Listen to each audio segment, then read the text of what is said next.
tema que nós vamos abordar agora é e-commerce mais inteligente com práticas analíticas.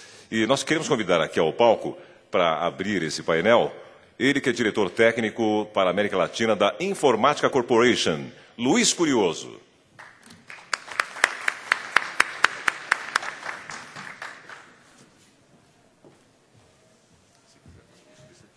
Ok, obrigado. Boa tarde a todos. Bom, eu sei que tem sido 2 dias longos, provavelmente um monte de informação, né? Eu espero que vocês tenham energia para falar de um tema extremamente importante como é esse aí de e-commerce, ok? Antes da gente começar, na verdade, algumas apresentações, né? Primeiro, eu mesmo, então meu nome é Luiz Curioso, tá? Apresentações de nomes estranhos, na verdade, né? Então, se alguém está pensando ou imaginando, será que isso é nome ou é piada de início de apresentação? Não, esse realmente é meu nome, tá ok? E eu trabalho para também outro nome talvez um pouco estranho, que é a empresa Informática Corporation, tá? Apesar do nome, é uma empresa americana, tá? E a razão da gente estar aqui é porque a gente acredita que realmente a gente tem algumas soluções interessantes exatamente daquilo que a gente vai falar, né? A linha da minha apresentação, basicamente, é como é que a gente pode tornar a experiência de quem compra por e-commerce uma experiência mais personalizada, que acho que é um grande desafio, é o que todo mundo procura quando tem numa aplicação de e-commerce, né? Como a gente tem algumas soluções nisso aí, então a gente achou que tem realmente algumas mensagens interessantes para vocês, ok? Então vamos lá. Antes de a gente começar a entrar realmente no assunto, acho que só para aí setar o ambiente que a gente está trabalhando, acho que vocês devem ter ouvido falar muito já disso nesses 2 dias, mas basicamente o que é? As grandes mudanças e o ambiente onde a gente está trabalhando hoje em dia, né? Como tem mudado para os desafios de TI, como tem mudado os ambientes. Então, basicamente, você tem uma forma tradicional de onde você trabalhava com todos os sistemas dentro da sua empresa, basicamente, acostumado a trabalhar com sistemas onde você tinha total controle, né? Por exemplo, aplicações desenvolvidas ou pacotes, mas total controle dentro de casa, tá? E os seus usuários, tá? Basicamente, eram usuários que estavam aí trabalhando com desktop, ou para muitos de vocês, talvez um PDV, que na verdade não deixa de ser um desktop, mas com uma aplicação bastante específica, tá ok? O que a gente vê hoje em dia, logicamente, então, primeiro uma grande migração para a nuvem, então onde as aplicações normalmente não estão mais na empresa, tá? Isso é uma tendência e algo sem retorno, tá ok? Outra também, uma grande influência aí das mídias sociais, onde, então, na verdade, não importa mais aquilo que está acontecendo apenas dentro da empresa, mas hoje em dia você tem que se preocupar com o que está acontecendo e o que está sendo falado da empresa fora dela, tá certo? E os novos canais de comunicação, né? Tanto dos funcionários, né? Tanto de quem trabalha, que não está mais simplesmente usando um desktop, mas está usando, por exemplo, qualquer meio aí, como um tablet, como um telefone, alguma coisa do tipo, tá certo? E o fato é que hoje em dia, não só os funcionários, mas também os seus clientes querem se comunicar com as empresas, com a sua empresa, eles querem efetivamente negociar com a empresa usando esses mesmos canais. Então, basicamente, esse aí é o ambiente onde a gente está trabalhando hoje em dia. E esse é um ambiente, logicamente, onde o e-commerce está inserido, ok?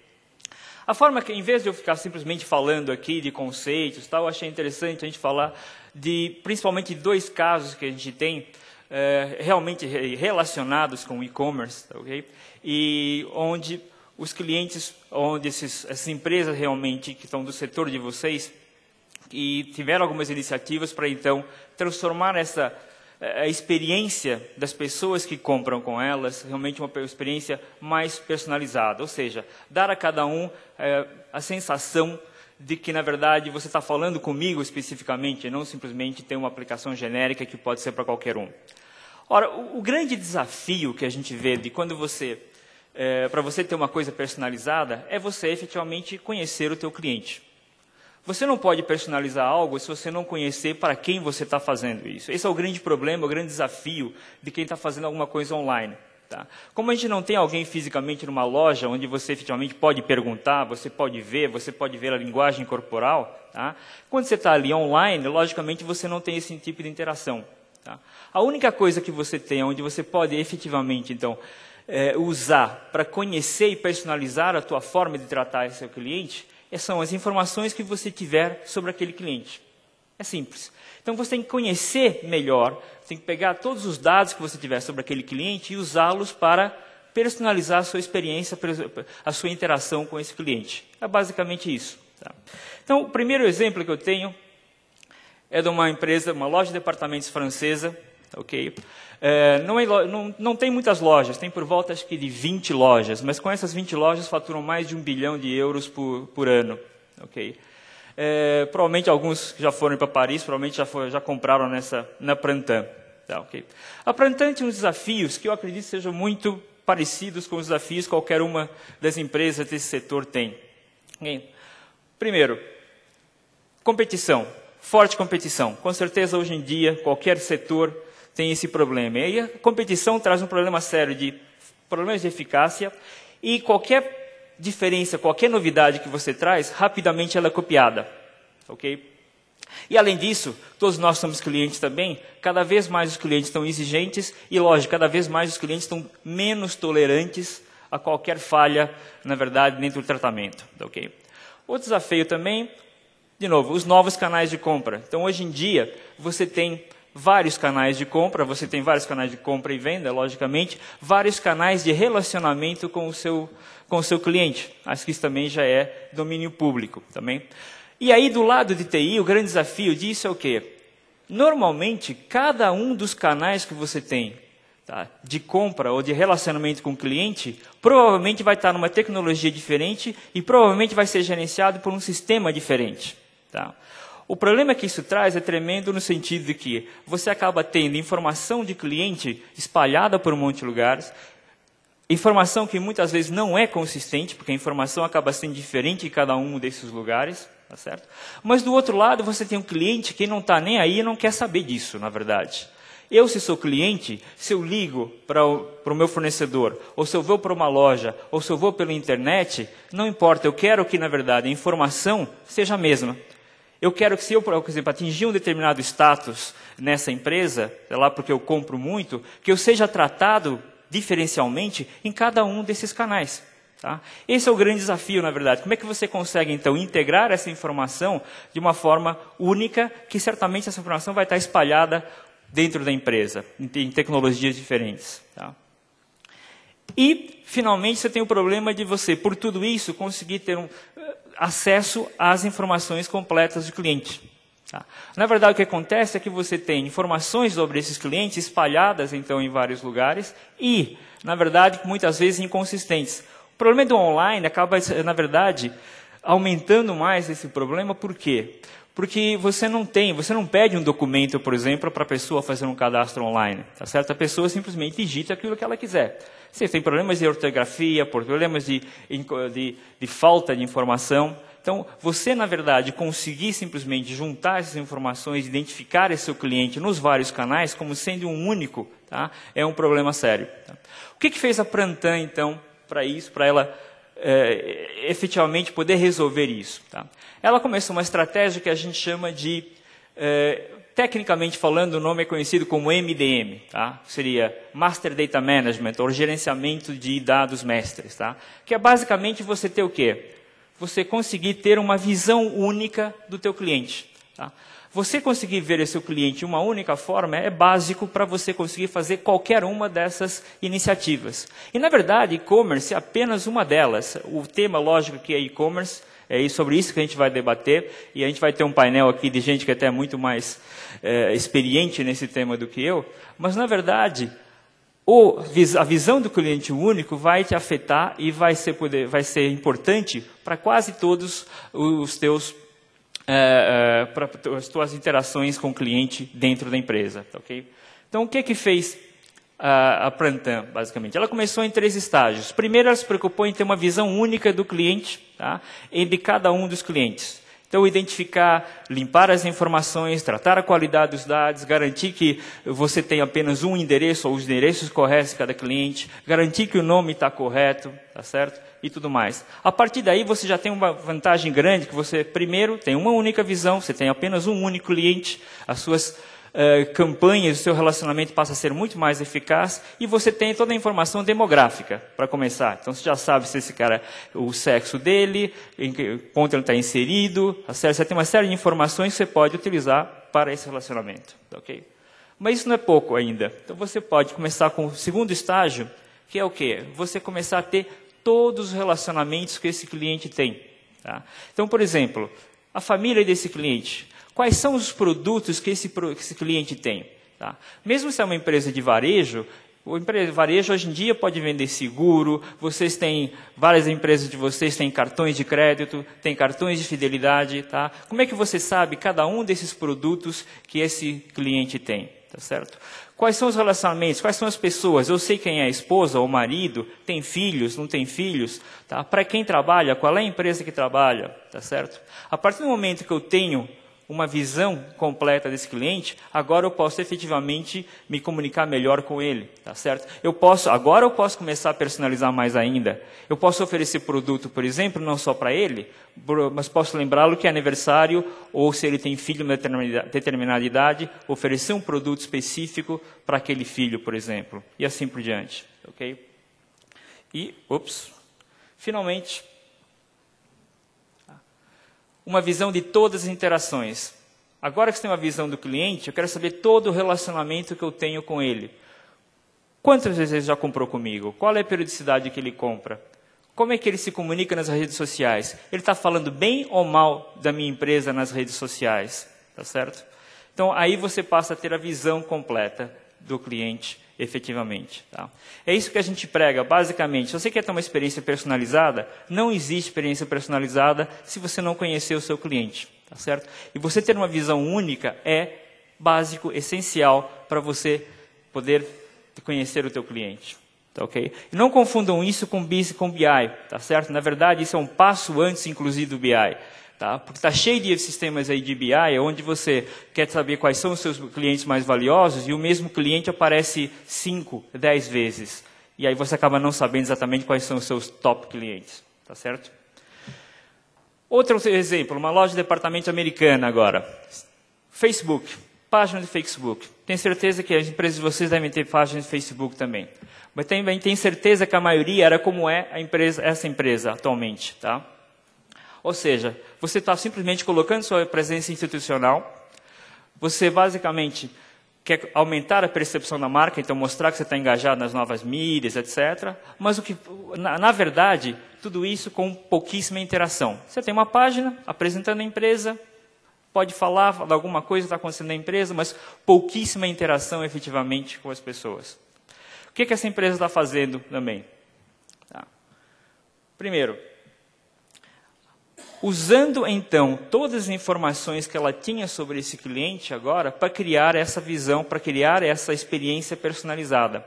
Aí sim, agora que você tem essas informações, você pode colocá-las efetivamente num site, você pode colocá-las numa página de Facebook. Então, um exemplo aqui, por exemplo, está um pouquinho pequeno, talvez não dê para ler, mas, por exemplo, no começo ele colocou lá, quais foram as suas últimas compras? Depois ele lembra você, olha, os seus amigos ou alguém da tua família está fazendo aniversário, tá? Você não quer comprar alguma coisa? Tá certo? Tem um outro ali, por exemplo, se você quiser falar com algum representante nosso, clica aqui e imediatamente alguém fala com você. E assim por diante. Tá? Veja bem até onde vai a sofisticação disso aí. Basicamente, o cliente é um cliente de fidelidade, ele autoriza, na verdade, é lógico, tudo isso aí passa por um modelo onde tem que ter autorização, você não quer invadir a privacidade, mas a experiência tem mostrado que a grande maioria dos clientes está disposta a trocar um pouco da privacidade pela conveniência. A chave para isso é a confiança. Se eu confiar que a empresa vai usar os dados da forma que eu autorizei e apenas, tá certo? Isso gera uma relação de confiança. Eu autorizo, por exemplo, que a empresa olhe quais são os meus contatos no Facebook. A maioria deles é público mesmo, tá? Olhando o contato no Facebook, eles podem ver já coisas básicas, como data de aniversário e tal. Automaticamente, eles podem checar todos os meus contatos no Facebook e me avisar, olha, esse fulano vai fazer aniversário, você não quer comprar alguma coisa para ele? Se o fulano for cliente, eu posso, inclusive, já saber o perfil dele e oferecer algum produto, te sugerir algum produto que você pode comprar para esse cliente. Tá certo? Então, basicamente, Você só consegue criar essa experiência, criar essa personalização, se você efetivamente tiver os dados sobre o seu cliente. Esse é o ponto básico, tá ok? Então, o ambiente é muito simples. Basicamente, você tem toda uma análise do perfil, capturando esses dados nas redes sociais disponíveis, combina isso com os seus dados transacionais, tudo que você tem dentro da empresa sobre esse cliente, tá? E combina isso num website, numa página de Facebook ou qualquer modelo, tá certo? Um modelo bastante simples aí de relacionamento dessas entidades, ok? Outra coisa que eu gostaria de falar também é análise de sentimento, tá? Essa é outra coisa que está se investindo muito, tá? O que é análise de sentimento? É basicamente eu verificar aí, estão falando bem ou mal de mim, estão falando bem ou mal da minha empresa, tá? Só um exemplo, pode ser com outras mídias, mas nesse caso aqui é com Twitter, é basicamente você analisar todos os tweets, tá, de uma determinada conta, tá, e aí é onde entra a figura dos formadores de opinião. Então, essa é mais uma categoria, na verdade, que você tem que levar em conta quando você está classificando seus clientes. Não é só mais quem compra, ou quem compra mais ou menos, por demográfico, não sei. Quais são os formadores de opinião? Se essa pessoa falar bem de mim, isso vai me trazer um benefício. Se ela falar mal, logicamente, vai me trazer um problema sério, uma propaganda negativa, tá certo? Então, estamos falando de tecnologias que usam algoritmos sofisticados, que analisam todos os twitters, por exemplo, de determinada conta, e baseado nisso, conseguem te gerar relatórios analíticos. Tenho certeza que vocês conhecem muito bem, tá? No final, você traz todas essas informações, transforma isso, como é que é o sentimento, como é que está o sentimento da comunidade em relação à minha empresa? Bom, ruim, tá certo? Aonde que eu preciso, que ações eu preciso tomar, então, para melhorar isso, se é o caso, tá, ok? E aí você pode fazer scorecards, pode fazer análise, etc, etc. É apenas uma outra aplicação analítica. Okay? Bom, gente, os benefícios aí são enormes, na verdade. Então, como de novo, a gente está falando aqui mais de e-commerce, mas você tem qualquer interação com o cliente vai ser extremamente benéfica a partir do momento que você efetivamente conhece o teu cliente, você tem uma visão única, você cria essa visão única do teu cliente, tá certo? Então, estamos falando desde coisas como da compra e venda, do relacionamento com o teu cliente, com até coisas como logística, por exemplo, até a parte financeira, tudo isso é afetado se você não tiver essa visão única do teu cliente, ok? Agora, tudo isso realmente requer tecnologia. E é interessante, a grande maioria das empresas já tem os dados que ela necessita para fazer isso, para criar essa base única, tá certo? Só precisa organizar, só precisa fazer coisa. E aí é interessante essa estatística. Até hoje, 95% das empresas, tá, ainda não conseguem utilizar... Desculpa, 95% dos dados nas empresas não são usados porque as empresas não conseguem simplesmente processar esses dados. Tá? Captura-se um monte de dados, mas você não consegue efetivamente utilizá-los. Ok? É interessante porque esse problema de dados, na verdade, tem sido alertado e vem gerando... O dado era uma coisa muito relacionada a TI. Isso, na verdade, está mudando. Eu gosto sempre de colocar isso nas minhas apresentações. Tá? É uma reportagem que não é nova, tem mais de 2 anos, aí de uma revista que também não é de TI, Economist, uma revista de economia e negócios, tá? Onde ele coloca uma reportagem falando da importância dos dados. Isso é só para colocar um exemplo como realmente dados hoje em dia não é uma coisa de TI, é uma coisa que afeta o negócio e se você não tratar os seus dados de forma correta, você efetivamente vai comprometer as suas iniciativas de negócio. E aí, qual é a resposta de tecnologia para poder então processar esses dados e trazer tudo isso? É Big Data. Ok? Então, essa só para inserir Big Data nesse contexto aí, tá? Por quê? O que é Big Data, na verdade, né? Big Data. Tá? Basicamente, é você pegar todos os dados transacionais que vocês já têm dentro da empresa, de sistemas que vocês têm, todas as transações, vendas, etc., milhões e milhões que vocês já têm capturados, combinar isso com o que a gente chama de dados de interação. E aí pode ser, sei lá, registro de mídias sociais, pode ser, cada vez que alguém faz uma chamada, você grava isso, tá certo? Quer dizer, todas essas informações que geram um volume absurdo de dados, tá certo? Combinar isso, e lógico, não adianta você ter esse monte de dados se você não conseguir processar. Então, na verdade, Big Data nada mais do que a confluência dessas 3 coisas, tá certo? E não adianta Big Data, você não vai conseguir fazer muito com Big Data se você não tiver a integração de todos esses fatores. Tá, okay? Para terminar, só falando um pouquinho de benefícios. Tá? Instituto McKinsey, tá? Extremamente respeitado. Os benefícios de fazer algo nessa linha, de conhecer o seu cliente e usar isso e ter iniciativas de Big Data. Tá? Especificamente falando do que nos interessa aqui, varejo. Tá? Estipula que mais ou menos 60% de ganhos que você pode ter, tá, com iniciativas desse tipo. Aonde estão os ganhos? Tá? Como é que se atinge esses ganhos? 2 fatores principais. Tá? Primeiro, compartilhamento de sentimentos. Tá? É o boca a boca. Okay? Se eu tenho uma boa experiência, se eu consigo ter uma compra personalizada, tá? Isso passa de cliente para cliente. Tá certo? E segunda é sugerir recomendações de compra. A partir do momento que eu conheço o meu cliente, eu consigo criar essa experiência personalizada, que eu sei exatamente como ele se relaciona, eu consigo oferecer produtos para ele que sejam realmente relevantes para ele, tá certo? Você não vai oferecer, não vão me oferecer, por exemplo, para tirar férias agora em maio, uma promoção de pacote de férias em maio, se a pessoa não sabe que eu tenho um filho na escola e que eu não posso tirar férias agora, por exemplo. E coisas desse tipo. Ou seja, você oferece para cada cliente aquilo que é relevante efetivamente para ele. É daí que vem o grande aumento de margens. Ok?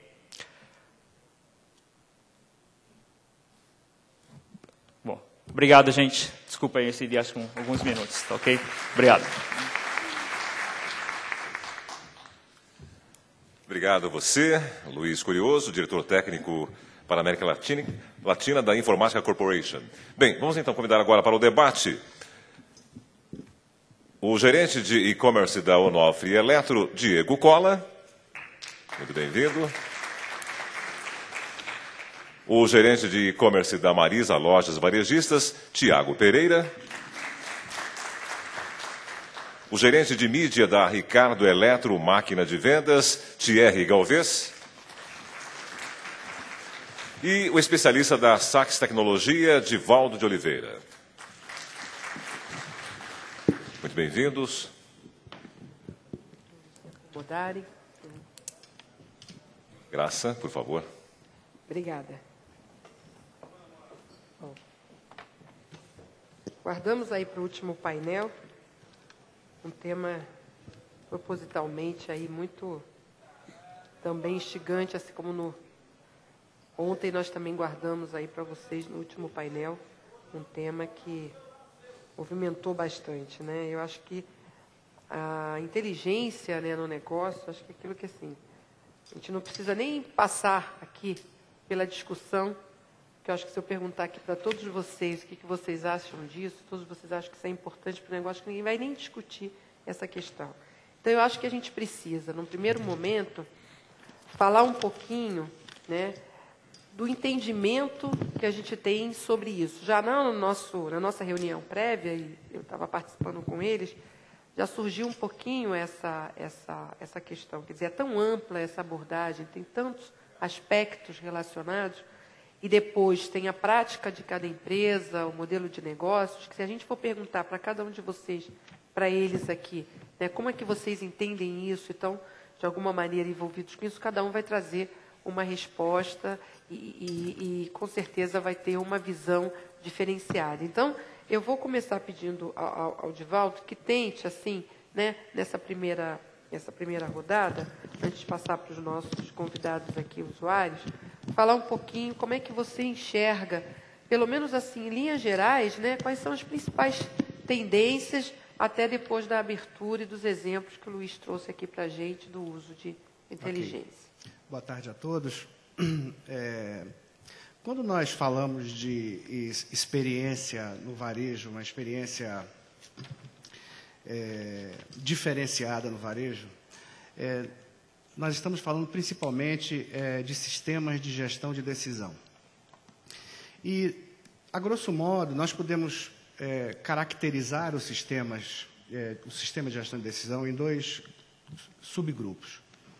O primeiro desses subgrupos é aquilo que nós chamamos de sistemas de decisão analítica. E dentro do sistema de gestão de decisão analítica, nós temos o BI, que é uma coisa que certamente todo mundo aqui conhece, muito provavelmente a grande maioria está implementando nas suas empresas. Nós temos uma aplicação bastante antiga que está relacionada ao acompanhamento financeiro das empresas, indicadores, é uma outra vertente, também da parte analítica. Uma outra coisa também que compõe a parte analítica são sistemas preditivos, né? Dado um determinado conjunto de entradas, inferir se aquele cliente que está se relacionando naquele momento é um potencial comprador para um determinado item, ou se ele também é um potencial fraudador do site, da aplicação. Enfim, quando falamos de analítico, falamos disso daí, né? Existe uma outra categoria que tem uma aplicabilidade cada vez maior e muito grande no varejo, principalmente no varejo online, que se trata dos sistemas de decisão operacional. Que ele tem basicamente duas componentes, né? Uma primeira componente é o tal do motor de regras, ou o BRMS, como muitos chamam, o Business Rules Management System, né? O BRMS, ele é um componente que ele tem uma orientação muito importante na arquitetura de TI das empresas, que eu posso falar mais à frente, que é você tirar as regras de todas as aplicações, né? Tirar a regra do CRM.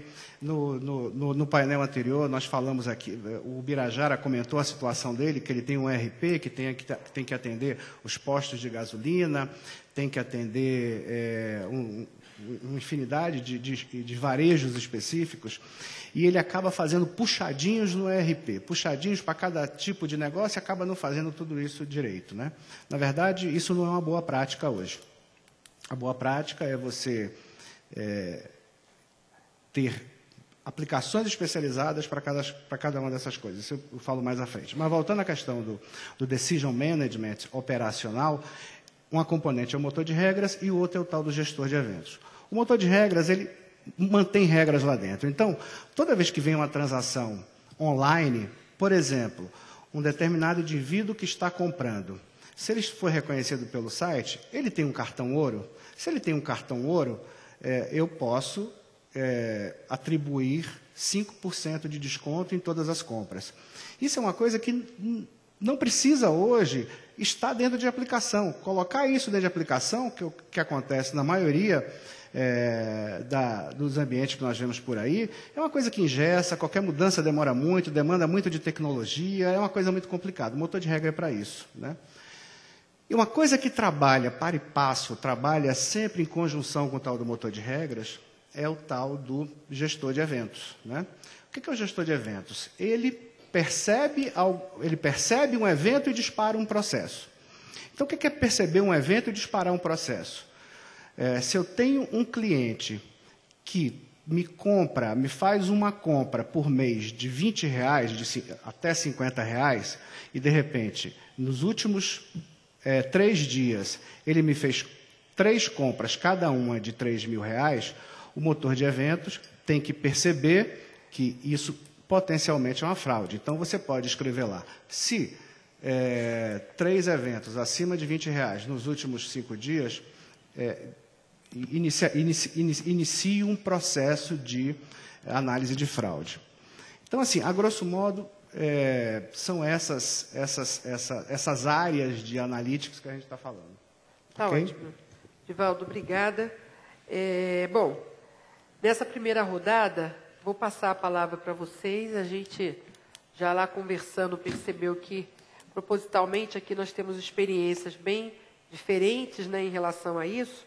E eu vou começar com o Tiago. Vou convidar aqui o Tiago da Marisa, um velho conhecido, já esteve comigo também em outras ocasiões. E vou já colocar você aqui primeiro na roda para falar a sua visão, se você puder, até onde você puder, falar um pouquinho de como está sendo a sua experiência, né, com essas soluções, né? Em que nível aí você tem atuado nesse sentido? Boa tarde a todos. Primeiro, deixa eu categorizar vocês aonde que eu atuo, né? eu atuo no e-commerce da Marisa. Então, eu sou um cara que entendo de negócio, aliás, talvez o meu forte é negócio, mas eu entendo de TI. Assim como o pessoal de TI, o forte é TI, mas entende de negócio também. E nesse meu mundo, o meu grande foco, é lógico que eu tenho toda a equipe de TI pensando na estrutura, mas a minha visão sempre é como eu tenho que aumentar vendas. E nesse sentido, as ferramentas analíticas, elas me ajudam a automatizar algumas decisões, né? Então, uma delas que eu posso citar aqui, que é uma ferramenta indispensável, uma técnica indispensável, é o teste AB. Acho que é uma prática que poucos fazem, apesar de ser bem conhecida. Eu tento atuar mais as questões de teste AB, porque a empresa, por ser uma empresa de moda, ela vai muito na questão da percepção. Então, às vezes, eu vou fazer uma sessão de fotos lá com uma modelo, vestindo as roupas da Marisa, e a gente analisa e fala, está legal, ou não está legal. E, na verdade, a percepção é muito falha, né? Isso aí pode ser uma coisa bacana para mim, pode não ser bacana para o meu funcionário. Então, uma das coisas que nós fazemos é estar colocando 2 fotos do mesmo produto e ver qual que está perfumando mais. E aí o sistema toma a decisão de qual ele adota. Isso vem funcionando, né? E isso é uma prática que a gente tem na plataforma integrado, na plataforma de e-commerce. Outra coisa hoje que nós fazemos é teste AB com e-mail marketing. E-mail marketing hoje ele tem uma fonte ele é fonte de receita aí de um bolo muito importante, representa aí de 15% a 20% do faturamento do e-commerce da Marisa. E o que nós fazemos? Nós disparamos 2 peças com 2 assuntos diferentes para 5% da base. E aquela que tiver melhor performance, o sistema já entende isso e dispara para o resto da base a peça que tem melhor performance. Então, eu destacaria em ferramentas analíticas, da onde eu posso citar, né, a ferramenta teste AB, que é a mais importante, apesar de que em alguns momentos não existem ferramentas para poder dizer para onde você está indo. Às vezes você tem que adotar também a parte operacional. E um exemplo que eu posso dar claro são ferramentas de escoragem de fraude. Se tudo fosse sistêmico, eu teria um falso positivo muito grande. Eu tenho que ter uma pessoa lá que ligue para cliente, que perceba que pode ser uma fraude e que confira os dados da cliente. Dentre esses dados, ele tem que perguntar algumas coisas que um sistema não pode responder automaticamente. Por exemplo, já teve casos aí de eu estar confirmando com um fraudador todos os dados e ele me respondeu tudo bem rápido, porque ele tinha um papel do lado com todos os dados. Mas ao perguntar o signo, a pessoa se enroscou. Por quê? Ela responde a data de quando ela nasceu. Mas quando você pergunta o signo, ela vai ter que transformar 12 de setembro de 77 em signo. A pessoa sabe qual signo dela, é um comportamento brasileiro, mas o fraudador não sabe. E esse é o momento que você pega o fraudador. Então, o sistema, ele consegue te falar a possibilidade, só que você tem que ter a pessoa humana ali para poder conferir, né? A mesma coisa acontece às vezes com idade. Você pergunta qual a idade, ela não sabe. Mas você pergunta quando ela nasceu, ela sabe, porque está escrito ali no papel. Mas se pergunta qual a idade, ela vai ter que fazer o cálculo. Ela fala, pera, posso pegar a calculadora aqui? Então, é necessário, em alguns momentos, a pessoa humana para você conseguir concluir o processo. Ótimo, bom depoimento aí, Tiago. Vou aqui passar para você, Thierry. É essa a pronúncia correta do seu nome? É Thierry, isso mesmo. Isso. Bom, a minha atuação na máquina de vendas, né, para quem não conhece, a máquina de vendas é a holding formada pela união dos varejistas Ricardo Eletro, Insinuante, Citylar e Eletroshopping. Para a gente que mora em São Paulo, como eu, acho que todos da mesa, a gente ouve falar muito pouco dessas lojas, mas são varejos gigantescos. A Citylar, por exemplo, que tem uma presença muito forte no centro-oeste e no norte, é uma loja muito grande que as pessoas dessas regiões são acostumadas com a marca desde que nasceram. E é um pouco oculto isso para a gente. A minha atuação é focada na área eu sou o gerente de mídia online, então eu costumo falar que meu principal objetivo trabalhando é trazer a visitação para os sites. Não só trazer visitação por visitação, né? Trazer as pessoas certas. Não adianta eu trazer amanhã 10 milhões de pessoas e converter uma só. Não, é uma conta bem fácil de ser feita. Então, entrando um pouco nesse tema inicial, o que eu posso juntar um pouco, agregar nessa discussão, é um pouco do nosso dia a dia de campanhas, né? A gente tem um foco muito grande, por exemplo, em rentabilidade, e aí a gente está falando de uma KPI bem simples, que é o ROI. Então, você vendeu tanto, você gastou tanto, quanto que valeu a pena essa ação. E todo mundo no varejo tem a obrigação de vender mais, né? Desde o entregador até o presidente.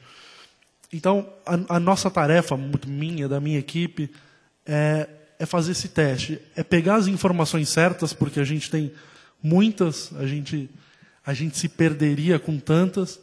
Então, definir exatamente os KPIs que são os principais para as nossas ações. E, em cima disso, iniciar testes mesmo, como o Thiago falou, de landing page, de anúncio, que anúncio roda melhor, é o que tem animação, é o que não tem, é o que o preço vem primeiro. É engraçado falar isso, porque tudo isso faz uma diferença muito grande. Assim, quando você roda campanhas gigantescas, como em portais, em links patrocinados, pequenos detalhes fazem total diferença. E se a gente não tiver essa parte analítica por trás, a gente vai ficar sempre carente, né? O que eu oriento bastante o nosso trabalho é definir algumas e principais métricas. Não adianta querer olhar todas as métricas do site, porque a gente perderia noites e noites só olhando o número e cada vez mais ficaria paralisado, né?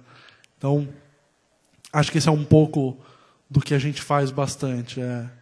É tentar de tudo. A gente erra muitas vezes, mas quando tem um acerto, ele é bem interessante para a empresa. Tá ótimo. A gente já vai voltar aí com você e com algumas questões que você levantou também. Vou passar agora para o Diego, né? Por Olá, favor, Diego. boa tarde a todos. Bom, eu estou faz algum tempo no e-commerce, tem mais ou menos aí uns 10 anos. E eu venho, na verdade, de mais 2 empresas. Atualmente estou na Onofre Eletro, que na verdade, é uma startup dentro da drogaria Onofre, que tem mais de 90 anos de tradição. E a Onofre Eletro ela surgiu com um foco diferente. Na verdade, a gente não quer vender produto por produto. A gente quer fazer com que o cliente tenha a melhor experiência de compras da vida dele. Por que eu falo isso? A Onofre Eletro, ela começou no site, começou há 4 meses, mas os 2 pilares do negócio são entrega em 4 horas de qualquer produto eletroeletrônico e um cross-business também com a drogaria Onofre. Então, o cliente da Onofre Eletro, ele compra no Onofre Eletro e acaba ganhando vale-compra para utilizar na drogaria Onofre ou no televendas da drogaria Onofre. Então, é bem audacioso o projeto. E a gente sempre tem que ter em mente, como o Thierry falou, como o Thiago também colocou, formas de fomentar vendas e, ao mesmo tempo, você ter um controle da sua operação como um todo. Como eu sou gestor de e-commerce, então eu tenho que cuidar tanto da parte de mídia, focar um pouco aí no back-office do site também, me envolver um pouco com a logística de uma forma compartilhada. Então, tudo tem que estar, né, em comum, em funcionamento total. Então, até mesmo pela entrega em 4 horas, a gente não pode falhar. Então, o cliente ele compra, isso no rende de CEP, acaba recebendo o produto em pouquíssimo tempo. Eu coloco até como o Thierry colocou. A gente tem muitos dados hoje no comércio eletrônico. Eu acho que isso é interessante. Você está navegando na web, você já consegue fazer todo o tracking do cliente. Em cima disso, você tem que definir alguns KPIs. Então, algumas métricas que você vai seguir. Taxa de conversão, legal. Será que só taxa de conversão é legal? Recompra. Isso é uma coisa que muitas lojas hoje não analisam, mas como está o meu índice de recompra? Será que eu estou gastando muito com publicidade, não estou trazendo, né, o cliente para dentro da loja para fazer um segundo pedido? Então, quer dizer, eu não estou fidelizando. Então, são métricas que nós, do comércio eletrônico, vamos analisando e tomando decisões. E essas métricas elas têm de ser vistas diariamente, né? E mudadas também muito rápido. Então, o bom do comércio eletrônico é isso. Você começa com uma ação que, de repente, você pode mudar, você pode fazer diferente por causa do dinamismo. Eu acredito que seja, nesse primeiro tópico aqui da mesa, seria mais ou menos isso. Tá ótimo, Diego. Bom, para a gente começar aí a discutir e trazer até algumas abordagens aí de outros painéis, não sei se vocês se recordam, mas em alguns momentos, e hoje acho que o Luiz comentou um pouquinho sobre isso, né? O varejo físico, o varejo online tem mais dificuldade de identificar o cliente, o varejo físico está mais próximo e tal. Mas, na verdade, quando a gente conversa com o pessoal do varejo físico, fala, varejo online consegue conhecer melhor o cliente, porque tem um monte de ferramentas, fica muito mais fácil. E a gente, um grupo grande, com N lojas espalhadas por todos os lugares, tem mais até dificuldade. Então, a questão, já que a turma do varejo online está aqui, tem gente do varejo físico aí, então faço aí um desafio para o pessoal do varejo físico também, de certa forma, contribuir um pouco com essa discussão. Quer dizer, em que medida, né, vocês que estão vivendo essa realidade de varejo online, vocês se sentem aí privilegiados, têm aí mais facilidades até, apesar de você não estar vendo o cliente, né, de você conseguir enxergá-lo até de uma maneira mais fácil e poder, de forma inteligente, até conhecê-lo melhor e saber o que você pode oferecer também de melhor, ou principalmente o que ele quer que você ofereça para ele. O que vocês acham disso? Vamos começar um pouquinho essa rodada aí falando disso. Olha, esse é o segundo varejo online que eu trabalho, que já tem loja física também. E a gente percebe que os desafios são sempre os mesmos, né? O cara da loja física, ele faz a ação hoje e só vai ter os dados daqui uma semana. Isso a gente tem uma velocidade gigantesca. Você subiu uma campanha qualquer, em alguns minutos, dependendo do sistema que você trabalha, você já tem todas as informações. Por outro lado, você tem aquela dificuldade visual, né? Você não vê o cliente. Você sabe até por onde ele passou, o que interessou, o que chamou a atenção dele na sua loja, mas você não sabe o que ele deseja. Essa relação, a presença do vendedor ajuda muito o varejo físico nesse momento. A gente tem até algumas entradas já do varejo online tentando entrar nisso. Muitos deles, por exemplo, estão reforçando o time de televendas para estimular a pessoa a ligar, a demonstrar exatamente o que ele tem interesse. Porque às vezes o cara ele entra na sua loja e ele não sabe o que ele quer.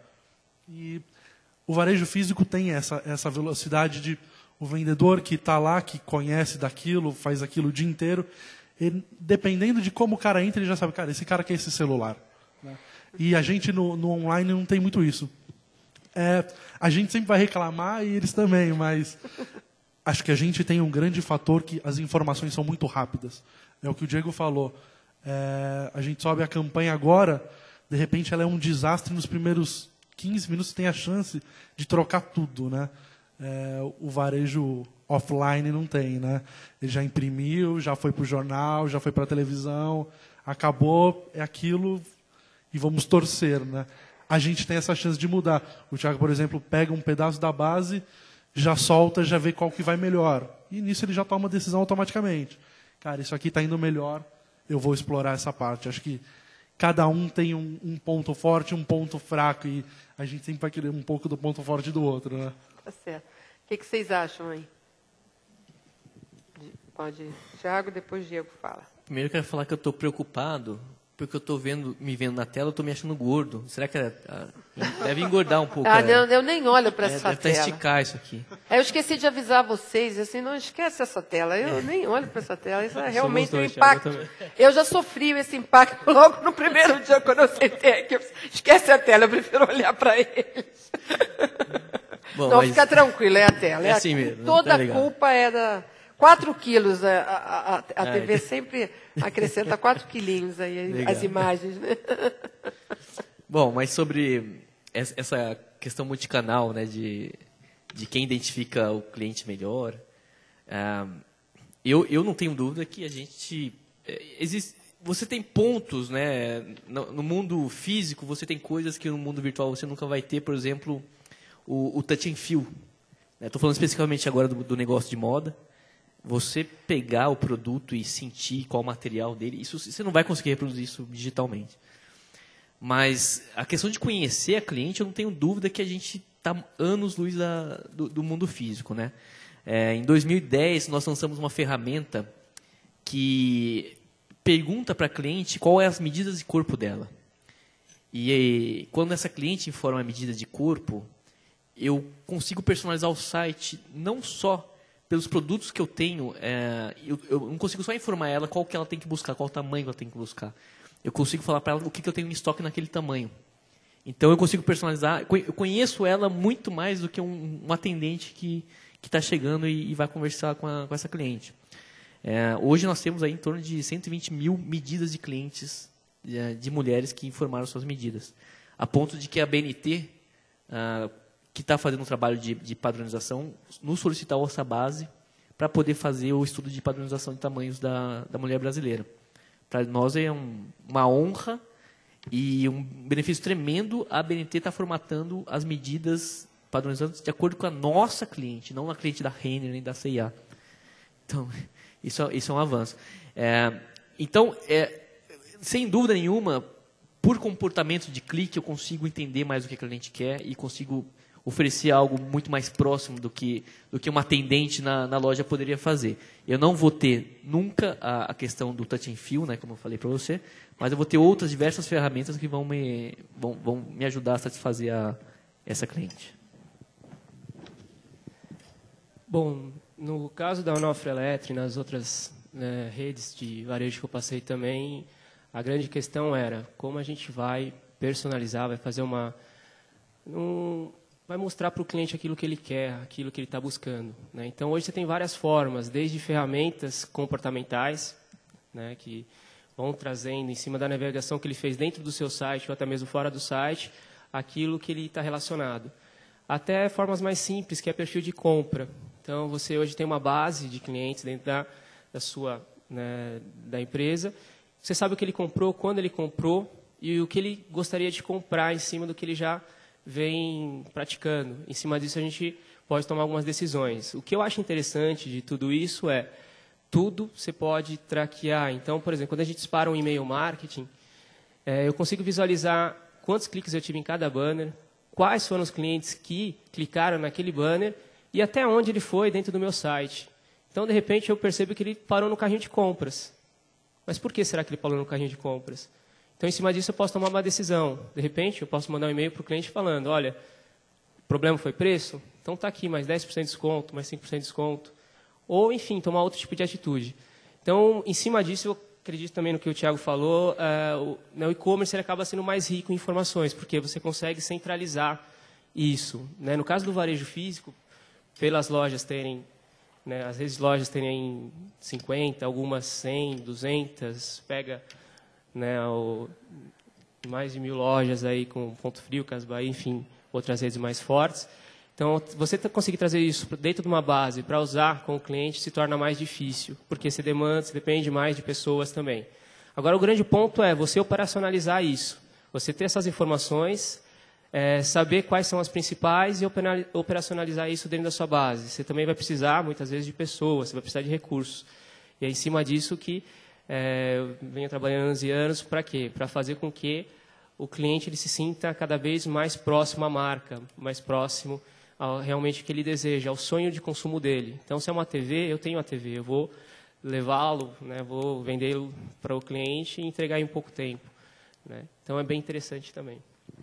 Eu vou pedir para você, Luiz, comentar um pouquinho e vou acrescentar a contribuição aqui da plateia presencial, do Luiz Fabiano, que está na área de varejo aí de calçados, e também no comércio eletrônico, mas ele faz aqui e corrobora aí um pouquinho o que está sendo dito, né? O varejo físico realiza sua compra a partir de percepção, tendência de consumo, sem ter uma análise correta se aquele produto será, né, comprado pelo cliente. Já o online possui dados demográficos, tracking de navegação e hábitos de consumo.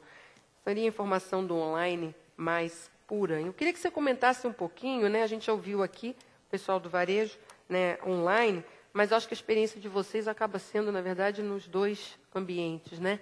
O que você pode, aí, pela experiência que vocês têm acompanhado, você trouxe exemplos também, onde você pode se beneficiar, né, usando aí, trazendo para o tema do nosso debate, as soluções, né, analíticas, esses recursos todos, nos dois modelos de varejo. Como eu centrei a minha apresentação, realmente, o que acontece? Todo mundo sabe, né, isso é inegável, as compras online estão crescendo, quer dizer, em vários lugares do mundo, inclusive, o volume de compras online já está ultrapassando o volume de compras físicas, né, então isso é inegável. Tá? E aí a gente tem que concordar, logicamente, é mais por experiência prática aí que o Thiago, o Thierry aí tem, que benefícios que quando você compra online, o cliente normalmente se identifica. Essa é a primeira vantagem. Então, alguma informação sobre o cliente você tem. Isso é inegável. Tá? Grande maioria das lojas, muita loja de varejo, você pode entrar, comprar, sair sem ser identificado. Tá certo? O que acontece? Então, basicamente, é que numa loja física, você depende efetivamente da capacidade do seu vendedor. É aquilo que o Thierry estava falando. Alguém entrou na loja, o cara tem um jeito, como o cara fala, de repente, não sei o que, ele sabe, ele está acostumado pelo perfil. Então, basicamente, você depende disso. Se você tiver um vendedor ruim, isso vai afetar o teu resultado. Essa é a verdade. Tá? E no caso do online, então, efetivamente, você pode usar esses dados. Acho que esse é o grande ponto, na verdade. Como a gente vê que o online realmente está crescendo, tá? O que realmente, o diferencial entre as empresas acaba sendo realmente a capacidade que elas têm, tá, de tratar esses dados que eles têm já sobre o cliente. Tá? Então, por exemplo, a Marisa realmente está na vanguarda realmente, aí está tomando a vantagem disso, certamente eles veem a vantagem de conseguir as medidas. Eu até acho interessante, na verdade, né, porque uma mulher dar as suas medidas, na verdade, implica uma confiança muito grande, na verdade. Né? Acho que ela só faz isso porque não tem ninguém vendo. Né? Tá? Mas você pode, efetivamente, se beneficiar disso. Aquela história, não tem ninguém vendo. Certo? Deixa eu só intrometer aqui o Bedelho. Ele tem toda a razão, e eu quero só exemplificar isso que você acabou de falar, porque quando eu lancei essa ferramenta em 2010... eu comecei a ter ligações no saque da seguinte forma. Oi, é da Marisa, né? Eu queria fazer uma reclamação, porque eu coloquei minhas medidas no sistema e o sistema falou que eu sou tamanho G. E eu não sou tamanho G, eu sou tamanho M. Então essa ferramenta é uma porcaria. E eu comecei a receber esse tipo de ligação e eu voltei com essas reclamações para o pessoal de modelagem, né? Porque, óbvio, não existe padronização no mercado. Você entra numa loja, você pode ser P ou G, depende da modelagem, não tem padrão. E o pessoal da modelagem falou, Thiago, acontece o seguinte, existe um gap entre P e MG, que se ela cair nesse gap, ela pode ser tanto G quanto M. Porque se ela gostar de uma roupa mais justa, ela vai para M, senão ela vai para G. Eu falei, então vamos fazer o seguinte, se o sistema ficar em dúvida, joga ela para M, pelo amor de Deus. E a gente fez esse ajuste e zerou a reclamação, não tenho mais reclamação nesse sentido. Aliás, tinha uma ligação da manhã que falou, eu adoro sair da Marisa porque ela sabe o que eu tenho que comprar. Eu tenho que comprar M, eu tenho que comprar P, eu adoro. É muito engraçado, você tem toda a razão, desculpa então. Não, ótima contribuição. Então, exatamente por esses dados serem tão sensíveis, tem duas coisas realmente que são importantes. Então, né? Primeiro, é o que você vai fazer com todos esses dados. Então, você tem, por exemplo, estava falando da experiência da Onofre, de capturar essas informações, realmente você tem que ter tecnologia, isso. Mas o que eu conheço de casos onde se captura essas informações e não se faz nada com elas, tá? É absurdo, tá? A grande maioria. Então, você tem um volume absurdo de dados e você não faz nada com isso. Tá? E o segundo é o lance de confiança. Então, você imagina se esses dados sobre a medida de alguém, ou, por exemplo, se eu resolvo compartilhar meus amigos no Facebook, e se eu descubro que aquela empresa fez um mau uso disso. Então, existe uma responsabilidade muito grande, não só de legislação. A gente sabe que tem legislação, hoje em dia tem uma parte de compliance, que no Brasil ainda é... Bom, a gente sabe dos problemas, mas está melhorando, né? Está ficando cada vez mais sério. Mas, além disso, você ter os dados e um cliente seu não cuidar disso aí, vai trazer um prejuízo muito grande. Tá? Então, imagina você divulgar simplesmente as medidas de alguém, alguma coisa, você vai ter um problema. Você vai perder aquele cliente, basicamente isso. E vai perder um monte se, na verdade, se isso aí for divulgado coisa. Aí as mídias sociais, de novo, vão te massacrar por conta disso. Então, são 2 pontos realmente que eu vejo uma preocupação quando elas embarcam numa iniciativa dessas. Primeiro, como é que eu consigo realmente processar todo esse volume de informações que eu já tenho, tá certo? Para realmente, então, conhecer melhor o meu cliente, tá? E como é que eu consigo fazer isso de uma forma que realmente seja segura, que eu garanta que isso não vai cair nas mãos erradas, porque aí vai acabar com o meu nome no mercado e vai acabar com meus clientes. Essas são as 2 grandes preocupações que a gente vê, pelo menos nas empresas que a gente tem tido contato. Divaldo, o que você pode contribuir aí nessa experiência aí dos 2 modelos de varejo? Na hora quando a gente fala de varejo online e varejo real, me lembra, eu já vi algumas comparações, e me lembra muito a história de um empresário que ele manda 2 vendedores para a Índia para saber se lá tem oportunidade para vender sapato, né? Não sei se vocês conhecem essa história, né? Então, o vendedor, um desses vendedores é bastante otimista e o outro deles é muito pessimista. E aí o pessimista volta, o empresário pergunta, e aí, temos oportunidade de vender sapato na Índia? Não temos. O país é muito grande, mas todo mundo anda descalço. E o outro, o otimista, olha, é um país maravilhoso, não tem lugar melhor para a gente vender sapato, né? Exatamente, a questão de como você tangibiliza. Certamente, o varejo online, ele tem só o fato de você já ter uma identificação e conseguir trilhar ali dentro uma infinidade de coisas a respeito do cliente, isso realmente lhe dá massa de dados para poder trabalhar, né? Pegando o gancho naquilo que o nosso amigo da Marisa falou, ele fez uma campanha lá e surgiu uma situação de reclamação. Reparem, se o seu call center começa a ter um índice de reclamação em cima de uma determinada campanha, acima de um determinado nível, essa luz vermelha, ela não precisa alguém perceber que a reclamação está acontecendo ou chegou a um nível insuportável para poder ser tomada uma ação. Tem tecnologia disponível para você poder antecipar-se a uma situação dessa natureza. Sei lá, se o índice de reclamação que você tem que ter por hora é de 3, 4 chamados, e se esse índice ultrapassa, numa primeira hora, esses 4 chamados, um processo de verificação de problema tem que ser disparado automaticamente e autonomamente, né? Isso, na maioria das empresas, não acontece. Normalmente, se acorda tarde, depois que a Inês é morta. Por quê? Porque existe uma inabilidade intrínseca ao que nós temos hoje implementado nas nossas empresas para ter essa capacidade de reação rápida em cima de um evento tão simples, que é aumento do número de reclamações. Pegando ainda o gancho do que eles falaram, a questão o varejo ele online, ele não pode, mesmo para aquelas que são puramente por internet, ela não pode ser pensada como um monocanal. Você tem que pensar num canal alternativo, por exemplo, como um call center, né?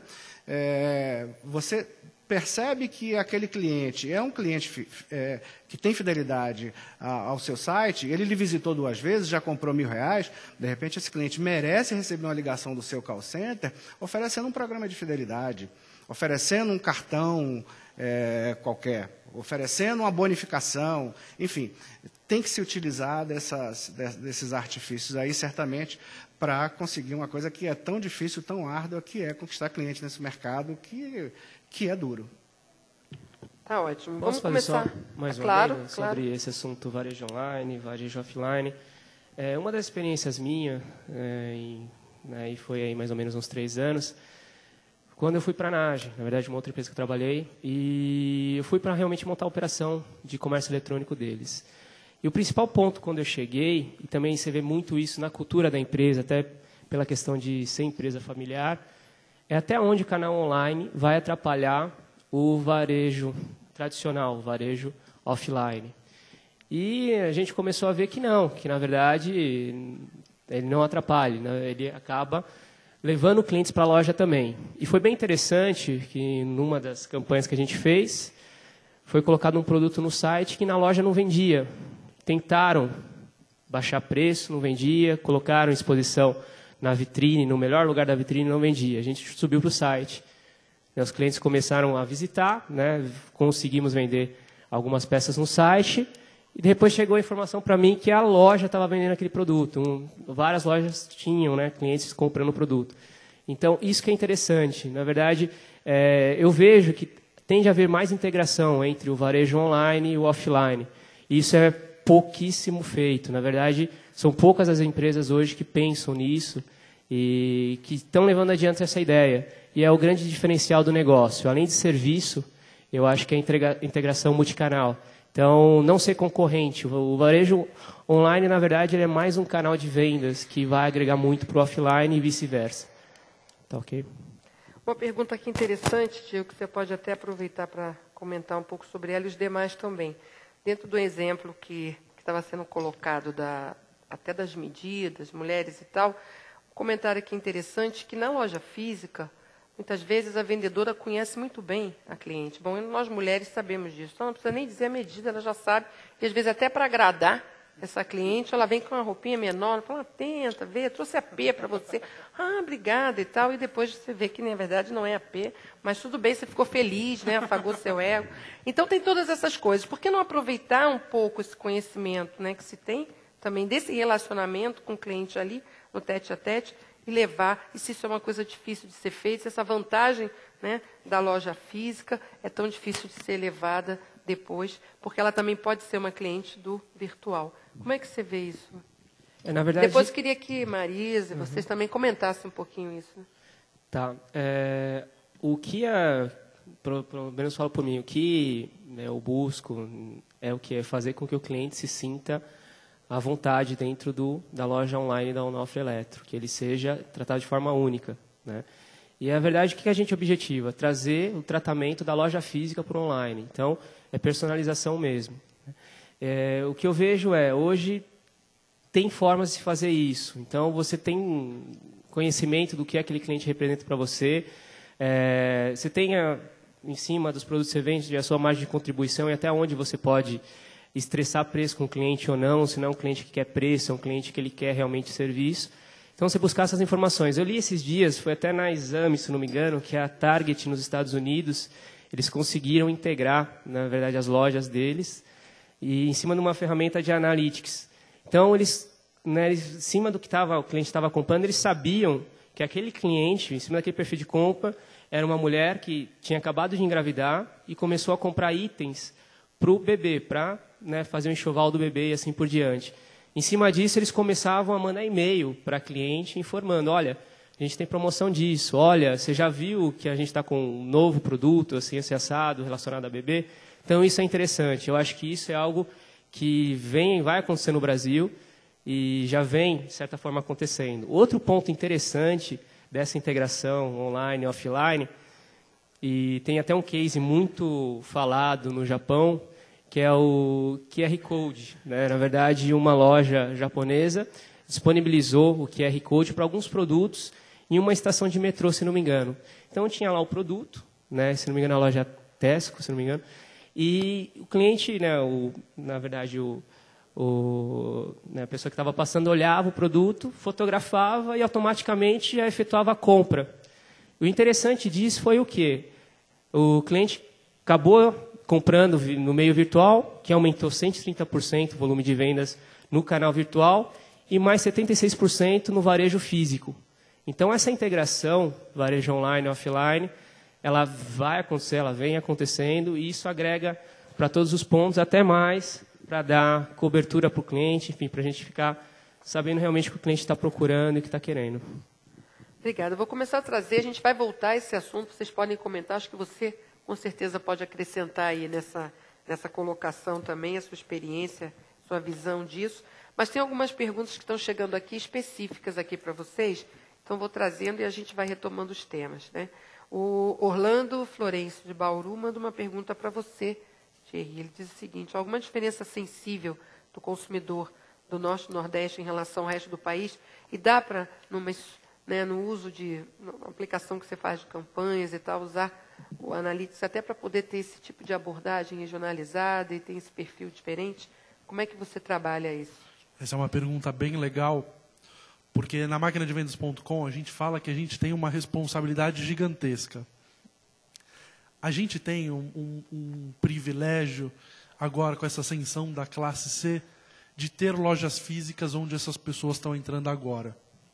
E a nossa responsabilidade é muito grande no sentido de que, na maioria das vezes, quando a gente fala de uma insinuante.com, de uma citylar.com, é a primeira compra do cliente. Então a gente fala que a gente vai decidir se o cara vai voltar um dia a comprar online de novo, porque a experiência que ele vai ter com a gente vai ser fundamental nesse processo que ele vai ter de se aclimatar, de ter a confiança de colocar o cartão de crédito dele, de colocar onde ele mora, de todos os dados deles. Então, eu leio alguns dos comentários do EBIT, que chegam todos os dias, e você vê muito disso, assim, esses nossos clientes, e isso é muito legal, isso empolga bastante a gente, porque a gente vai ter um papel fundamental na vida desse cara, e isso traz uma responsabilidade muito grande. Então, de fato, a gente está acostumado com um Brasil que a gente acha que é só São Paulo, e não é.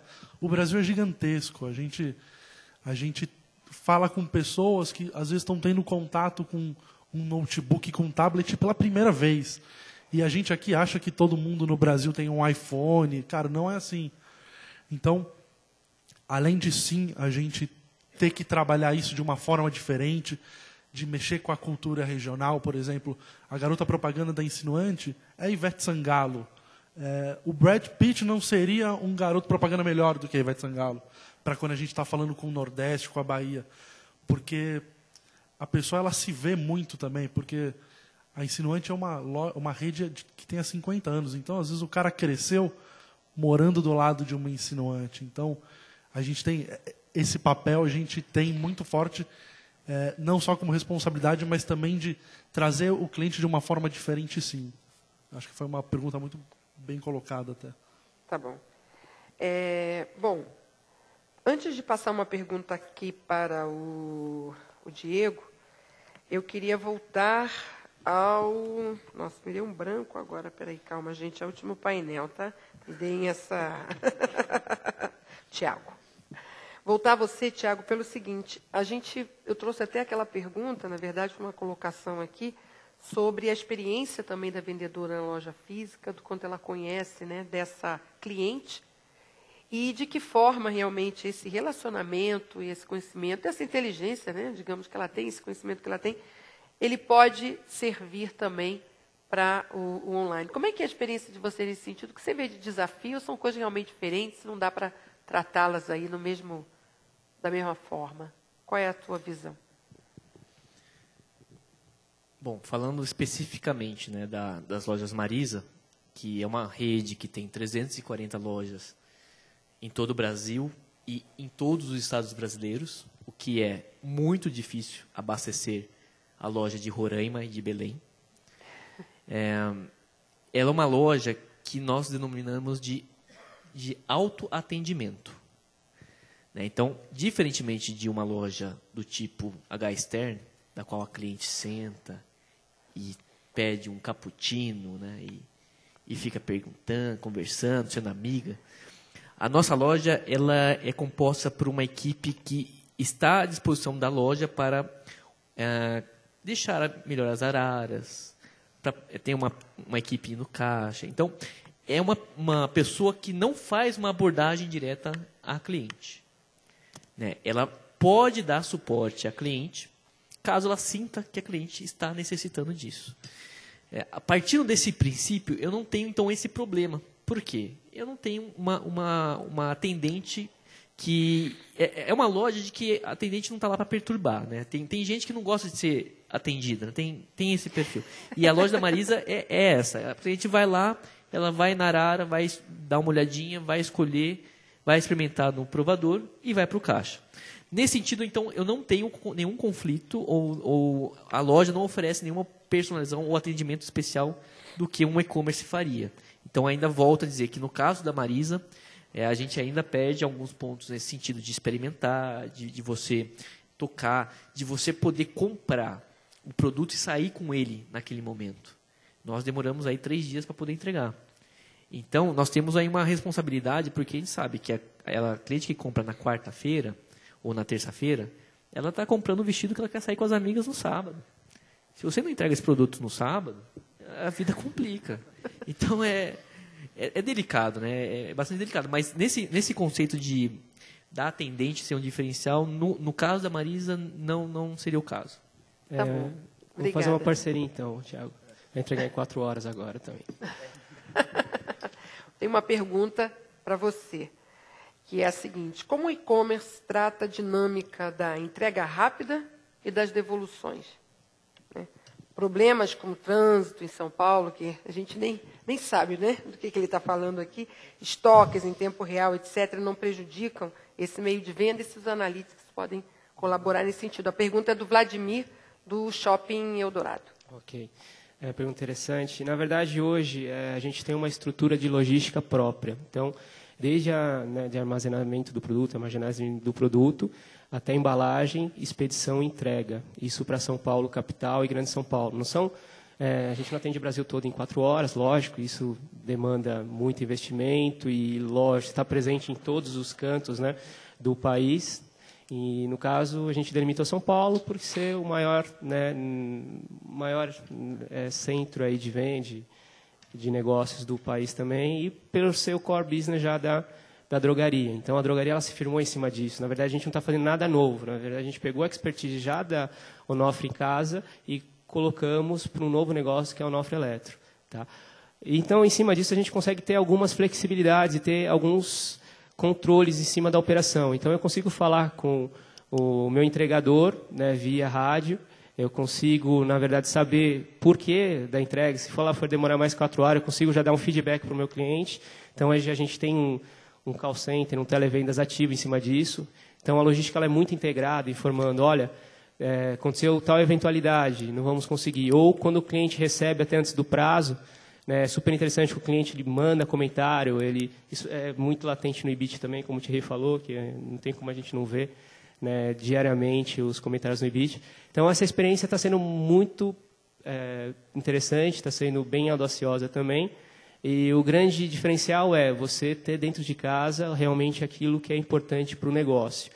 Então, hoje, por exemplo, entrando mais no assunto de analytics também, a gente usa uma ferramenta de antifraude, mas a gente não gerencia essa ferramenta. A gente já recebe a resposta se é para enviar o pedido ou não diretamente da empresa que foi contratada.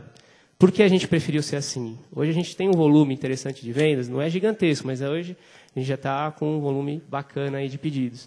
Então, se a gente fosse se preocupar também em analisar se o cliente é fraudador ou não, analisar, ligar para o cliente, tentar pegar informação, tentar fazer pegadinha, qual que é o seu signo, para tentar descobrir, ia demorar muito a resposta. Né? Que é algo que, no caso da Ricardo Eletro ou da Marisa, é tranquilo, né? Eles têm um prazo maior para entrega. Então, a gente lida muito bem, focando realmente na questão diferencial do negócio. Em relação a devoluções, hoje a gente trabalha, né, com transportadores logísticos, correios também, e fora os motoboys próprios. Então, quando tem algum caso de devolução, é muito transparente no site. O cliente, na verdade, a gente faz o que o Código do Consumidor coloca. Então, até 7 dias, a gente recebe a mercadoria, desde que ela esteja com toda a embalagem, ela esteja perfeita, não esteja faltando nada. Então, isso não é o calcanhar de Aquiles. Né? O cliente não paga para devolver o produto. Se for logística reversa, a gente aciona o correio, se for fora do estado, senão a gente busca na casa do cliente. Então, não é como para muitos e-commerce é calcanhar de Aquiles, para a gente não. Né? Então, é algo bem transparente junto ao cliente, não tem nada assim de diferencial, de diferente. Obrigada. Divaldo, vou convidá-lo e você, o Luiz, também, para comentar uma pergunta interessante que chegou aqui da Cristina Testa, do Grupo Martins. O Martins esteve também com a gente aqui participando, Flávio e tudo. E ela queria saber, tanto dos gestores, né, de lojas virtuais, também dos especialistas, se existe aí um casamento, se a gente pode olhar a questão das redes sociais e da quantidade de informações que são recebidas dessas redes, elas podem se tornar aí informações também inteligentes, podem ser tratadas também analíticas, a gente está longe e essas coisas estão ainda dissociadas. Ok. Antes de responder essa pergunta, eu queria comentar em cima do que o Tiago e o Diego falaram aí. Eu queria sugerir, para quem não conhece, tem uma pesquisa, a ABIT, Associação Brasileira de Indústria Têxtil, publica uma pesquisa todo ano sobre o mercado têxtil no Brasil. Essa pesquisa é bastante interessante, saiu em março, abril, né? E pelo 5º ou 6º ano consecutivo, ou sei lá, há 10 anos, essa pesquisa constata que os drivers de compra de confecção no Brasil, o primeiro driver do comprador é preço, e o segundo é qualidade, né? Então, o que é que vai diferenciar uma empresa de outra? É o serviço que ela está trazendo. Então, assim, briga de preço é fato, né? Qualidade não se discute, o serviço é que vai diferenciar. E as empresas vão diminuir o seu resultado, ou, na pior hipótese, ter prejuízo, em função dos processos que implementarem para ter uma logística adequada. Isso é uma coisa de um impacto muito grande nas operações de varejo, né? Com relação à pergunta como é o nome dela? Deixa eu voltar aqui, já tinha saído aqui do sistema. Espera aí. Estão chegando muitas perguntas aqui. Aí eu acho que eu tirei aqui. Depois o pessoal que está aí na retaguarda me devolve aqui, porque essa eu deletei. Eu tenho aqui mais 5 perguntas aguardando. Tá bom. Para esse então, painel. Eu vou fazendo, vou deletando aqui. A questão das redes sociais, primeiro vale uma caracterização do que como a maior parte das empresas enxergam a rede social. Rede social é mais um canal de relacionamento.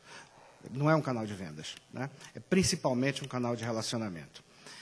E certamente a apresentação que foi feita aqui, ele pode comentar em mais detalhes, tem como certamente você ir buscar toda aquela informação relacionada ao seu negócio no Twitter, no Facebook e fazer uma análise utilizando o ferramental analítico em cima disso daí, né?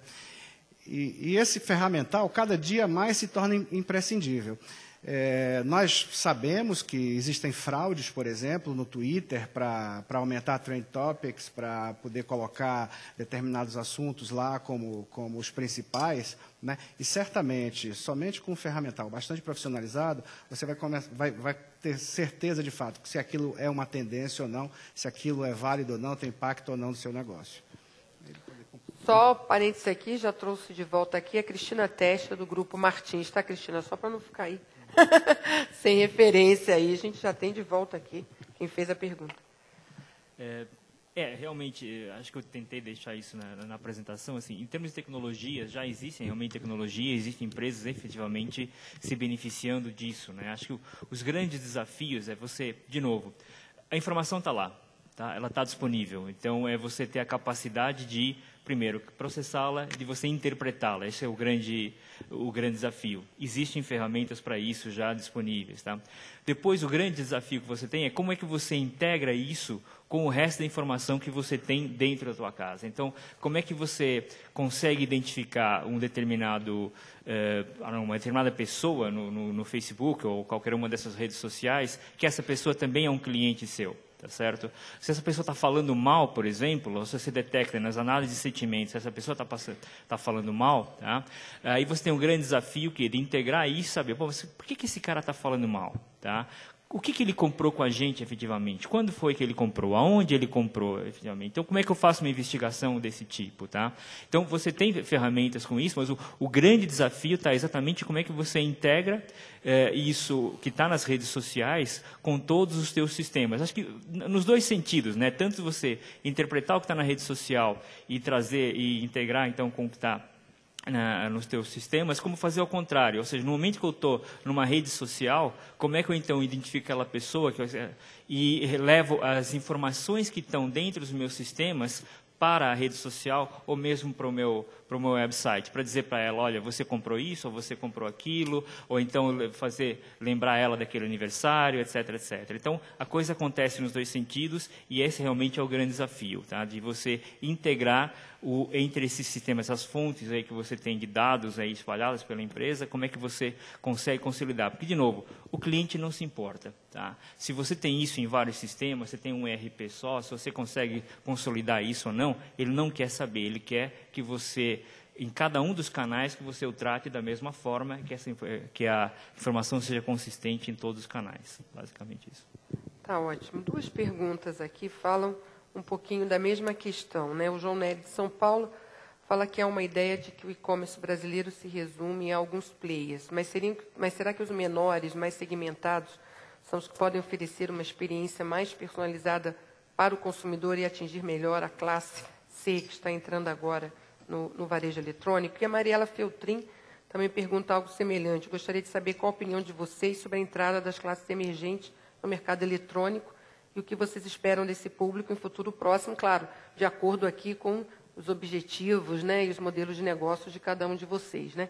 Mas seria bom a gente fazer uma passada um pouco sobre isso. Só uma pergunta, essa questão da entrada das classes C, da classe C e D, enfim, tudo isso, outras perguntas já surgiram nos outros painéis, e eu propositalmente trouxe para esse aqui, para a gente não deixar de falar disso, do impacto, né, dessa geração que está chegando, ou desse perfil, melhor dizendo, de consumidor aqui. Quem gostaria de comentar um pouquinho? Eu posso. Depois eu passo por todos e já vamos fazer um pouco de considerações finais, porque já me avisaram aqui que a gente está entrando aí na fase final aí. Eu acho que um pouco sobre a entrada de novos players. Eu acho que o e-commerce está entrando num momento pós-start, né? A gente teve um início lá com alguns players, como Americanas, Submarino, depois o Extra. Acho que agora todos os varejistas físicos já estão presentes. E eu acho que para alguém entrar agora, vai ter que entrar ou com uma proposta nova, como a Onofre Eletro, com algo que o cara não tenha nos outros, ou seja, ele vai ter que cobrir um buraco que os que estão hoje não, por algum motivo, não atenderam. Ou ele vai ter que entrar num nicho e, a partir disso, fazer dos seus produtos e aumentando o seu mix.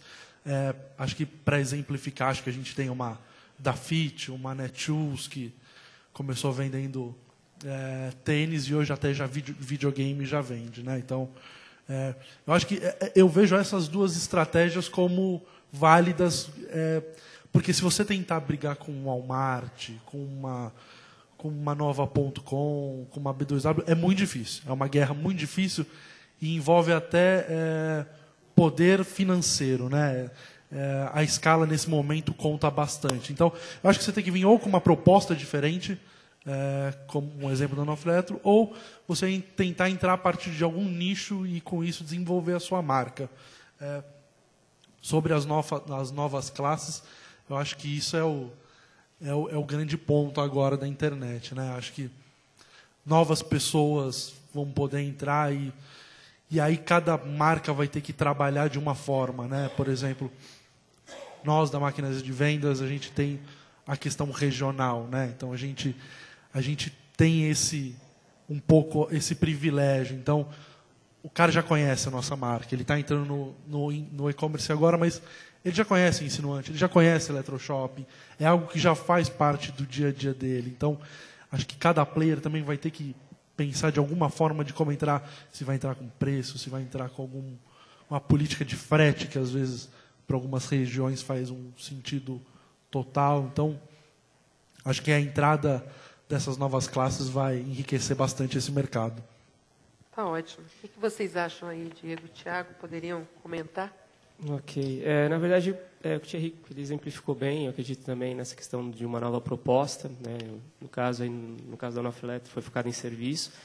Mas eu ainda sinto muita força no varejo regional. Não sei se é porque eu tive experiência em um varejo regional no Nordeste e me surpreendeu muito. Então, tem muitas lojas, não só no Nordeste, mas no Norte, em outras localidades do país, que elas têm muita força e ainda não tem e-commerce. Então, isso eu acho um diferencial. E como eu tive muito próximo, eu trabalhei em Recife por 3 anos, eu senti, falando especificamente do caso nordestino, que o nordestino ele dá preferência para a marca da terra dele. Não é só o nordestino, a gente também.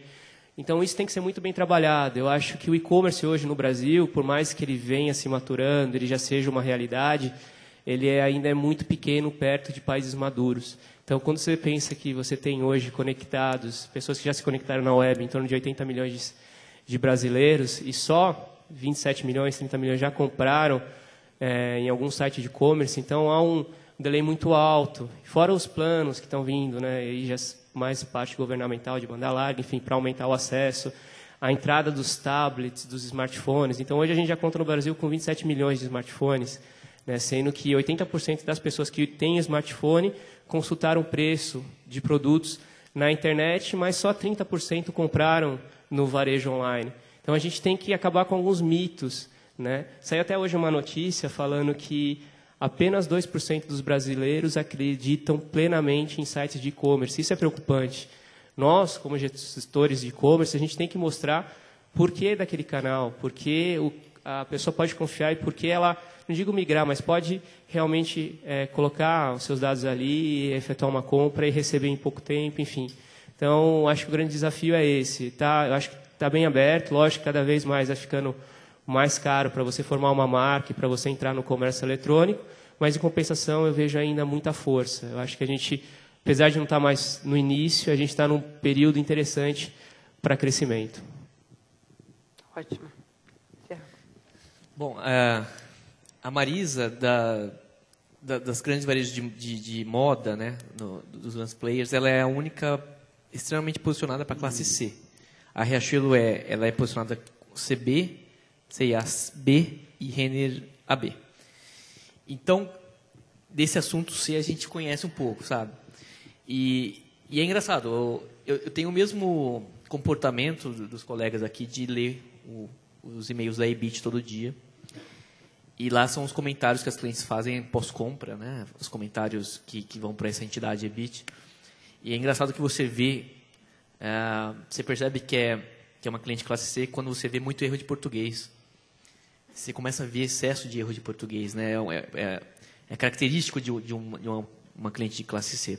O outro ponto é que boa parte das nossas vendas vem dos cartões Marisa, que é voltado para essa população classe C. Então, você começa a ver uma participação dessa cliente, que já é uma cliente fiel por ter esse cartão da empresa, na compra pela loja virtual. E você percebe também que é a primeira compra, né? Você tem ali os dados, você vê que é a primeira compra dela online, não na loja de Marisa, é a primeira experiência de compra. E também nós sentimos a mesma responsabilidade da máquina de vendas de que se a gente falhar, pode ser que a gente está falhando com ela e com o mercado todo, né? Um atendimento mal feito impacta em todo o mercado. A minha percepção é que com a entrada dos clubes de compras e ofertas do dia, isso deu um boom absurdo assim da primeira experiência. E ela foi muito positiva para a gente. A gente acompanhou essa evolução juntos, né? E viu que a pessoa fez uma experiência e se sentiu mais confortável para experimentar a compra em outros lugares. É um fenômeno, né? A gente acredita aí no futuro dessa população. Hoje nossa estratégia é estar comunicando mais a cliente que visita a loja de que existe um outro canal de compra, que é essa pela loja virtual. Para nós, estrategicamente é mais rentável no sentido da recompra. É mais fácil eu trabalhar ela para uma recompra pela loja virtual, e isso é mais rentável para mim na última linha de uma DRE. Então, o fenômeno dessa cliente é o medo da primeira vez. Depois que isso acontece, você vê que ela acaba perdendo esse medo e beneficiando todo o mercado. Tá ótimo. Obrigada, Luiz. Quer fazer um comentário final aí? Depois eu passo para você, Edivaldo, e aí você faz aí essa... Bom, acho que o comentário também é na mesma. O que a gente vê do lado mais de tecnologia é realmente moldado por essa necessidade. O comentário do Thierry realmente foi bastante feliz ao ressaltar que quando esses clientes, na verdade, normalmente estão comprando muitas vezes pela primeira vez, e isso vai, então, definir a confiança que ele vai ter nesse sistema, né? E aí isso, logicamente, se reflete no tipo de site que você vai colocar, no tipo de tecnologia que você vai colocar, tá certo? O fato é que quem está comprando pela primeira vez, você tem que vencer a barreira da confiança, tá?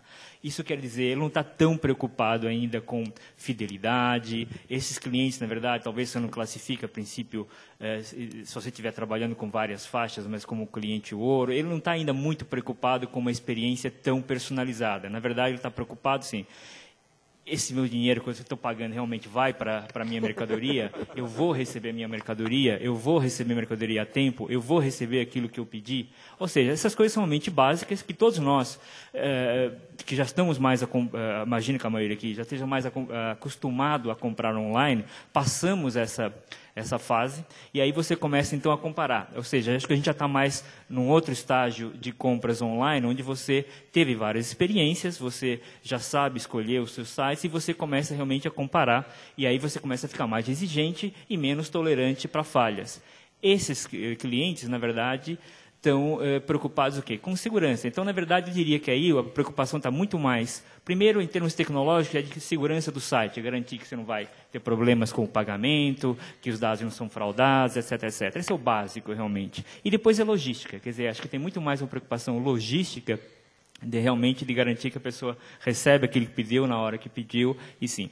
Então, eu diria que em termos de construção, em termos de tecnologia, é até muito mais simples, tá, do que o estágio mais avançado, que é lógico, depois de uma evolução, esses clientes vão voltar, vão comprar, vão sentir confiança, e aí você vai ter que acompanhar, porque eles vão virar clientes exigentes também, e logicamente o ciclo se repete. Ok? Ok, obrigada, Luiz. Bom, com relação à inclusão dessa classe C, a gente está falando de mais de 30 milhões de brasileiros.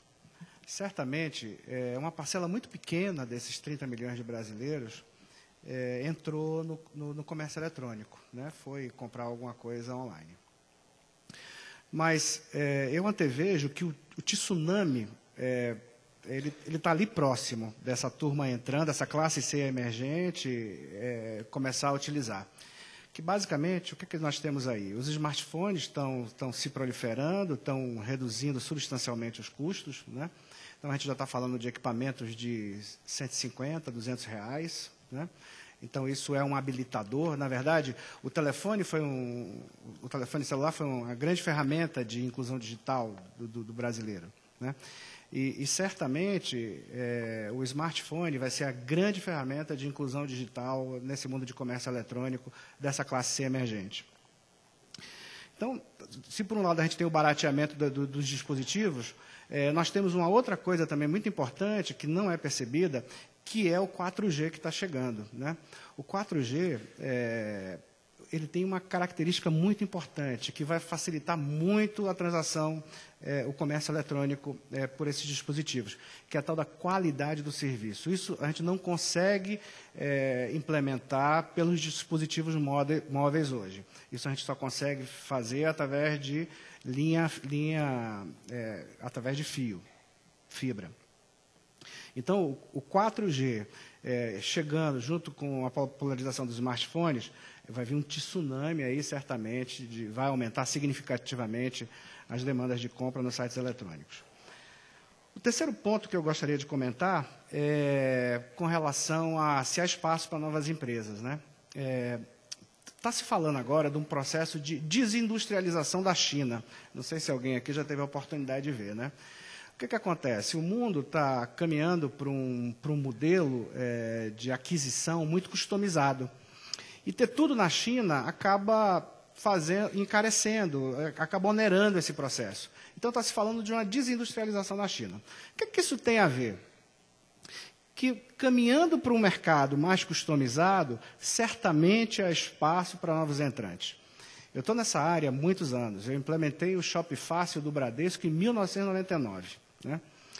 E, naquela época, a gente percebeu uma tendência de compra que eu não imaginava. O site, de um determinado momento para outro, ele começou a ter uma movimentação muito grande de madrugada. Poxa, 1999, 2000, tanto movimento é esse de madrugada, né? O que era? Os decassegues comprando no site lá no Japão para poder entregar aqui no Brasil. Né? E se falava que Bradesco, Submarino, Americana, essa turma dominaria. Não foi isso, não é isso que está acontecendo. Certamente eu acho que tem muitos novos players aí para aparecerem com novos modelos de negócio inovativos, como é o caso, por exemplo, aí, que ele acabou de mencionar, e se diferenciando através da logística. Tá ótimo, Divaldo. Obrigada aí por trazer essa visão aí também mais ampla. Bem, gente, chegamos ao final, não só desse painel, como do evento, mas ainda tem, aguardem mais um pouquinho, ainda tem aí, me parece que alguns sorteios e tudo, fiquem aí ainda um pouquinho. Mas aqui eu agradeço a participação de vocês, vamos aplaudir aqui os nossos painelistas e um pouquinho mais de paciência aí que a gente já vai encerrar. Obrigada, gente, aqui. Muito bem, obrigado, Graça. Agradecendo mais uma vez, então, em nome da Conteúdo Editorial, a participação do Divaldo de Oliveira, especialista da Sachs Tecnologia, do Thierry Galvez, gerente de mídia da Ricardo Eletro, máquina de vendas, do Tiago Pereira, gerente de e-commerce da Marisa Lojas Varejistas, do Diego Cola, gerente de e-commerce da Onofre Eletro, e também do Luiz Curioso, diretor técnico da Informática Corporation.